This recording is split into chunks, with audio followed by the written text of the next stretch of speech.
오늘 우리 사무엘하 21장 말씀입니다. 사무엘하 21장 15절에서 22절까지의 말씀을 함께 보도록 하겠습니다.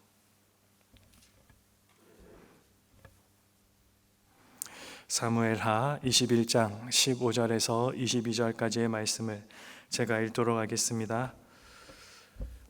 블레셋 사람이 다시 이스라엘을 치거늘 다윗이 그의 부하들과 함께 내려가서 블레셋 사람과 싸우더니 다윗이 피곤하매 거인족의 아들 중에 무게가 300세겔 되는 노창을 들고 세 칼을 찬 이스비브노비 다윗을 죽이려 하므로 스루야의 아들 아비새가 다윗을 도와 그 블레셋 사람들을 쳐 죽이니 그때에 다윗의 추종자들이 그에게 맹세하여 이르되 왕은 다시 우리와 함께 전장에 나가지 마옵소서, 이스라엘의 등불이 꺼지지 말게 하옵소서 하니라.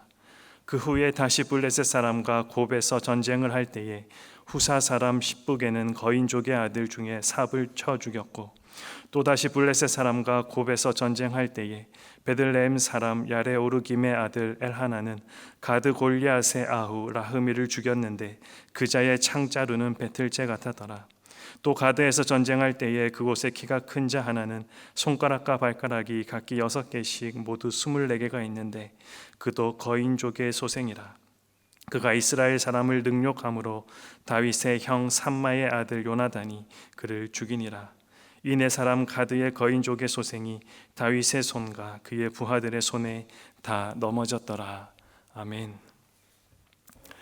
사람이 살아가면서 가장 중요하게 생각하는 것 중에 하나는 바로 안전이라고 할 수가 있습니다. 공사장을 지날 때마다 우리는 안전 제일이라는 문구와 함께 위험하다라는 경고 표시를 함께 볼 수가 있습니다. 우리가 우리 가족들에게 바라는 것도 사실 무엇인가 대단한 일을 하기보다는 다만 사고 없이 안전하고 무사하게 잘 살아가는 것입니다. 어떤 사람들은 위험천만해 보이는 암벽 등반을 즐기기도 하고 또 번지 점프를 즐기기도 하지만 그것을 하기 전에 안전 장비를 충분히 갖추고 있는지를 확인하는 것을 볼 수가 있습니다. 오늘날 사람들이 어떤 위험해 보이는 활동을 하든지 결국 어떤 일을 하든지 사람들은 안전한 가운데 스릴을 즐기려고 원하는 것이지 결코 그 위험 자체를 즐기려고 하는 것은 아님을 볼 수가 있습니다. 이것보다 더 위험천만해 보이는 우리네 삶의 상황 속에서 여러분이 안전장치로 붙잡고 있는 것은 무엇입니까? 어제부터 묵상하고 있는 사무엘하 21장부터 24장까지의 말씀은 사실 사무엘서의 부록과도 같은 구문들입니다. 우리가 어떤 이야기를 하다가 그 이야기를 더 구체화시키고 잘 마무리하기 위해서 과거 어떤 시점의 이야기를 꺼내며 말하는 것처럼 바로 그렇게 기록되어 있습니다. 부록처럼 기록되어 있기에 시간의 배열이나 이야기의 앞뒤가 맞지 않을 수 있습니다. 그렇다면 오늘 본문은 시간상으로 볼 때 어디쯤 들어가는 이야기라 생각되십니까?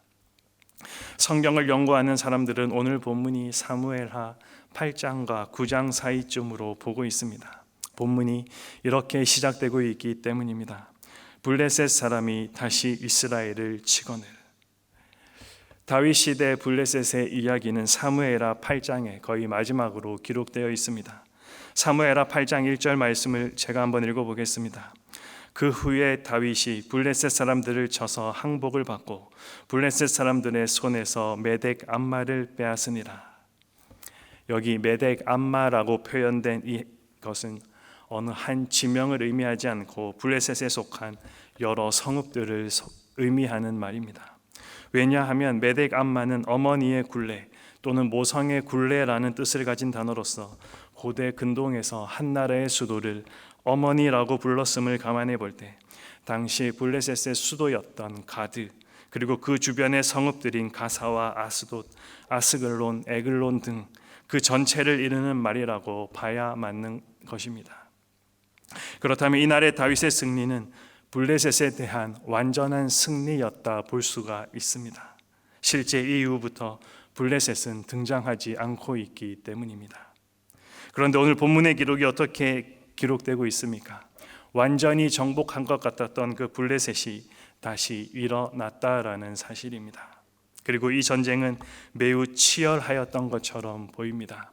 15절 하반절 말씀에 다윗이 그의 부하들과 함께 내려가서 블레셋 사람과 싸우더니 다윗이 피곤하매. 다윗과 같은 용사가 싸우다가 지쳤다라는 것은 그 전쟁이 얼마나 치열했는지를 너무나도 잘 보여주고 있습니다. 게다가 지친 다윗은 죽을 위기에까지 놓여 있습니다. 왕이었던 다윗이 죽을 위기에 놓였다라는 이 사실은 전쟁의 완전한 패배를 의미하는 것으로 절체절명의 순간에 놓였음을 우리들에게 말해주고 있는 부분입니다.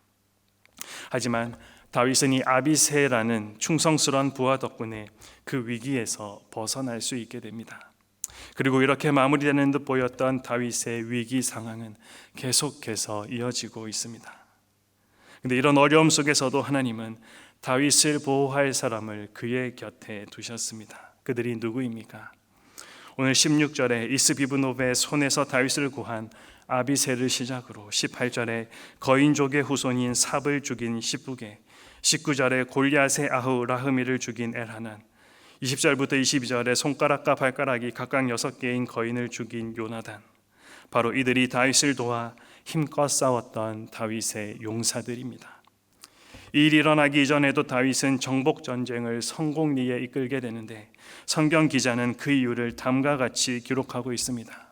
사무엘하 8장 6절과 14절, 다윗이 어디로 가든지 여호와께서 이기게 하시니라. 다윗이 어디로 가든지 여호와께서 이기게 하셨더라. 여러분, 하나님께서 이처럼 다윗을 보호하시고 이기게 하시는 이유가 무엇입니까? 역대하 21장 7절의 말씀입니다.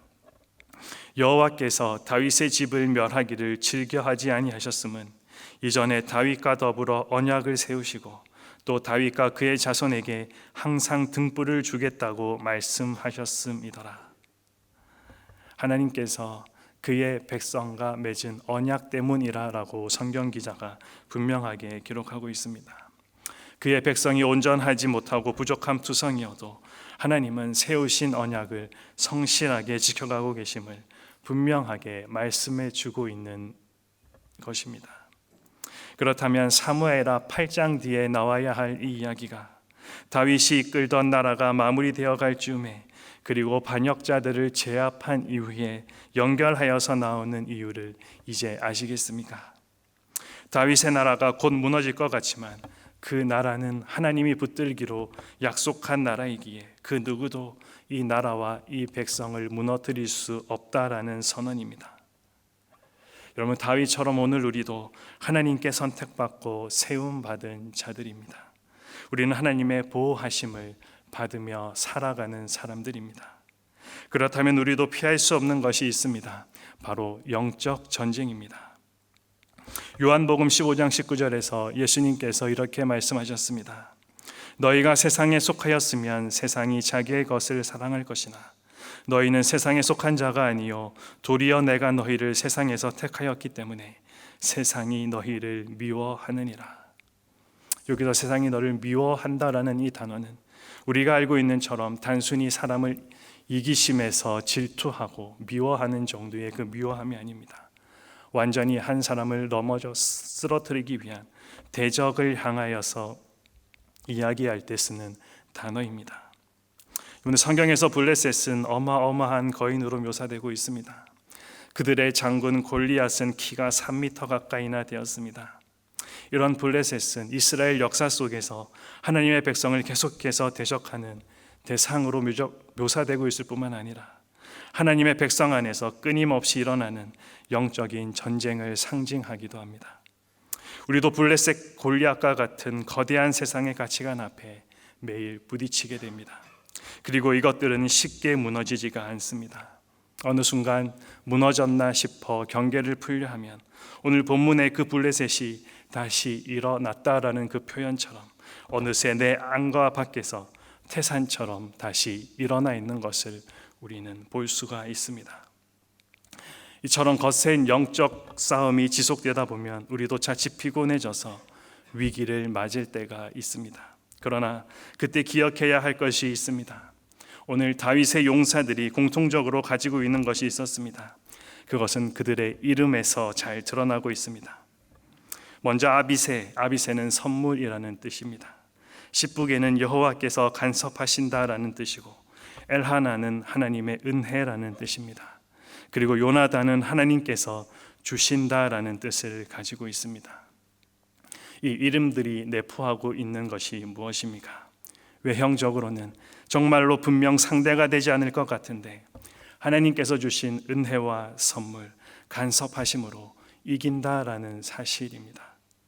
즉, 우리가 가진 힘과 능력으로 이기는 것이 아니라 하나님이 우리와 함께 하시기에 우리가 이기게 하신다라는 그 믿음을 가지고 살아가야 한다라는 사실을 분명하게 보여주고 있습니다. 어린 시절 학교에서 배운 질풍노도의 시간이라는 말이 아직도 잊혀지지가 않습니다. 그 말이 사실은 청소년기에만 있는 말인 줄 알았는데, 나이가 들어도 풍랑이의 배처럼 흔들리기는 마찬가지인 것 같습니다. 하지만 아이들이건 어른이건 흔들리는 배 위에 서 있을지라도 무엇을 붙잡는지에 따라서 그 삶이 달라지는 것 같습니다. 지금 여러분이 서 있는 자리는 어디입니까? 다윗과 같이 위기 앞에서 숨소리도 제대로 못 내고 힘들어하고 있으십니까? 우리의 오랜 신앙 선배인 다윗은 인생의 답을 모를수록 하나님께 가까이 나아갔습니다. 흔들리는 세대를 붙잡기보다 흔들리지 않는 반석이신 그분의 이름을 붙잡는 것이 가장 안전함을 그의 삶을 통해서 깨달았기 때문입니다. 그러니 그리스도의 군사로서 영적 전쟁을 수행하는 여러분, 담대하십시오. 영적 전쟁을 치르다 지칠 때라도 염려하지 마십시오. 여러분 뒤에는 여러분의 지친 손을 잡아주기 위해 언제나 서 계시는 하나님이 계심을 의심하지 마십시오. 그분은 약속 때문에 자신의 아들을 우리에게 제물로 내어 놓으신 분이십니다. 하나님이 다윗을 위기에서 구하신 것처럼 우리의 피곤해진 팔도 능히 붙잡아 주실 것입니다. 이 아침 기도의 시간에 이 하나님의 손길을 간구하며 오늘도 은혜로 허락해 주신 삶의 순간순간마다 빛이신 주님, 이 땅의 어두운 가운데 세상의 등불, 빛으로 오신 주님을 믿고 따르며 의지하기를 소망합니다.